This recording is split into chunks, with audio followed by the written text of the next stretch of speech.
வரலாறு என்ன சொல்லுதுன்னா 1897 தான் பிரிட்டிஷ் எதிர்த்து இந்தியர்கள் வந்து போரிட்டாங்க அப்படின்னு சொல்லுது. ஆனா அதுக்கு முன்னாடியே ஒரு தமிழர் 1759 போரிட்டாருன்னு சொன்னா உங்களை நம்ப முடியுமா?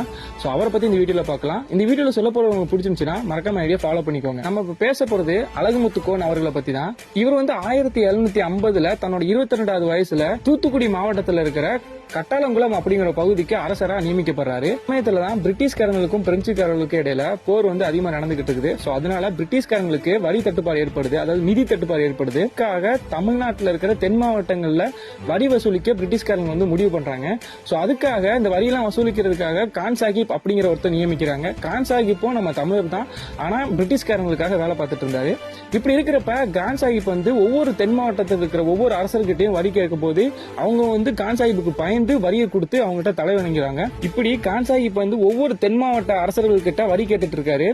இந்த விஷயம் வந்து அழகுமுத்து கோனுக்கு வந்து தெரிய வருது. அதுக்கு அவர் என்ன சொன்னார்னா, எங்க நாட்டுல எங்க மண்ணை நீ ஆண்டுகிட்டு எப்படி எங்கிட்ட வரி கேட்கலாம் அப்படின்ட்டு ரொம்ப கோபத்தோட அவங்களுக்கு பதில் சொல்றாரு. வரியை கட்ட மறுத்துறாரு. இப்படியே கொஞ்ச நாள் போகுது.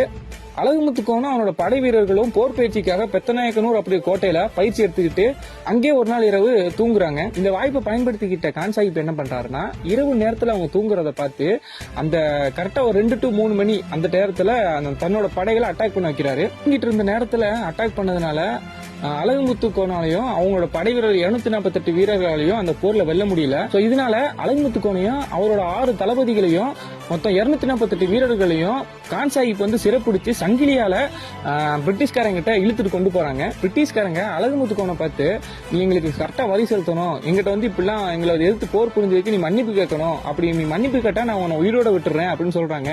சோ அதுக்கு அழகுமுத்து கோன் வந்து மறுத்துறாரு. சோ இதை பார்த்து கடுப்பான பிரிட்டிஷ்காரங்க என்ன பண்ணாங்கன்னா, அழகுமுத்து கோனோட 248 வீரர்களோட வலது கைய வெட்டி எடுத்துறாங்க. சோ மறுபடியும் வந்து அழகுமுத்து கோன்ட்ட மன்னிப்பு கேட்கிற மாதிரி கேட்கிறாங்க. சோ அப்பயும் தன்னோட முப்பாட்டன் அழகுமுத்து கோன் வந்து மறுத்துறாரு. சோ இதுக்காக அழகுமுத்து கோனையும் தன்னோட 6 தளபதிகளையும் பீரங்கியோட வாயில கெட்டி வச்சு பீரங்கியால சுட வைக்கிறாங்க. அப்படி சுட்டதுல உடம்பு துண்டு துண்டாகி அங்கே இறந்து போயிடுறாரு. அழகுமுத்து கோனை வெறும் ஜாதி தலைவரா மட்டும் பார்க்காம ஒரு தேசிய தலைவரா ரொம்ப பேருக்கு தெரியப்படுத்தணும் அப்படிங்கறதான் என்னோட கருத்து. சோ அவர் உங்களுக்கு பிடிச்சிருந்துச்சுன்னா மறக்காம இந்த ஐடியா ஃபாலோ பண்ணிட்டு ரொம்ப பேருக்கு ஷேர் பண்ணுங்க.